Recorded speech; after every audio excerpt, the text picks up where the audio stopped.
ఓం శ్రీ గురుభ్యో నమః. హరి ఓం. అథ మేధాసూక్తం. ఓం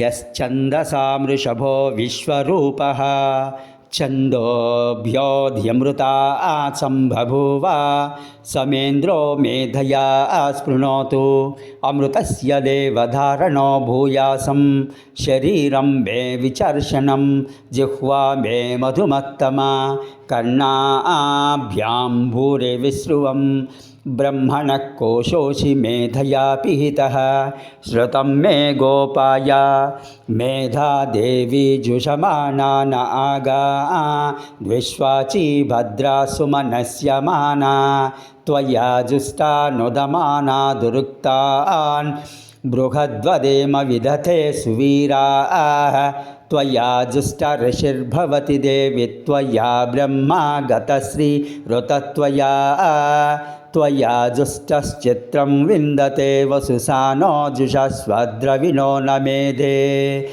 मेधां म इन्द्रो दधातु मेधां देवी सरस्वती मेधां मे अश्विनावुभावा धत्तां पुष्करस्रजा अप्सरासु च या मेधा गन्धर्वेषु च यन्मनः दैवीं मेधा सरस्वती सा मां मेधासुरभिर्जुषतागस्वाहा आमां मेधासुरभिर्विश्वरूपा हिरण्यवर्णा जगति जगम्या ऊर्जस्वती पयसा पिन्वमाना सा मां मेधा सुप्रतीका जुषन्तां मयि मेधां मयि प्रजां मयि अग्निस्तेजो दधातु मयि मेधां मयि प्रजां मयीन्द्र इन्द्रियं दधातु मयि मेधां मयि प्रजां मयि सूर्यव्राजो दधातु हंस हंसाय विद्महे